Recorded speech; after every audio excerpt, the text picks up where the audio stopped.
5 is a vehicle that blurs many distinctions.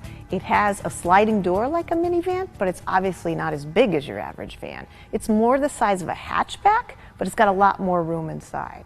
And it's not really a wagon either, but regardless of what the Mazda 5 is, it's a very appealing car. A big part of the 5's appeal is its clever and flexible interior. Slide open the doors, they are manual, not powered like other vans, and you'll find 3 rows of seats, giving you seating for 6. The second row seats have good leg room, but if someone's seated in the 3rd row, you're going to have to pull those second row seat backs forward to give them enough leg room. Everybody's going to have to share a little. Another frustration is the second row only seats 2. So if you're carrying more than 2 kids, someone's going to have to sit in the way back, and that can rob cargo space. And if you fold all of the rear seats down, you get a big cargo area. There's also some clever storage locations. Each of the second row seats has a storage bin beneath the cushion, in addition to this slick flip-out console. Up front, the controls are simple and the interior is well assembled, but there's nothing fancy here other than the neat red piping on the seats.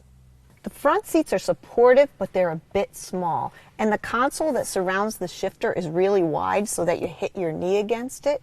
And if you're tall, you want to pay attention during a test drive to make sure you have enough fore and aft seating adjustment to suit you.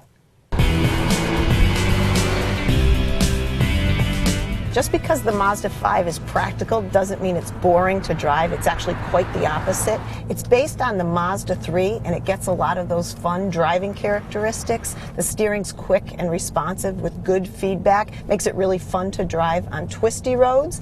And in parking lots or in the city, it's really easy to park and maneuver. It's really a handy size. The 5 rides well, but it gets a little noisy inside, especially from engine and road noise. Power comes from Mazda's 2.5-liter engine mated to a 5-speed automatic.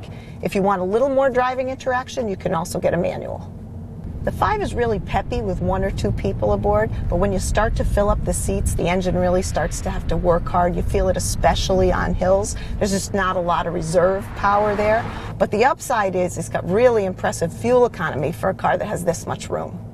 The 5 is also a pretty good bargain. Our loaded Grand Touring version came with a sunroof, leather, and high-intensity headlights, and it still costs less than $25,000.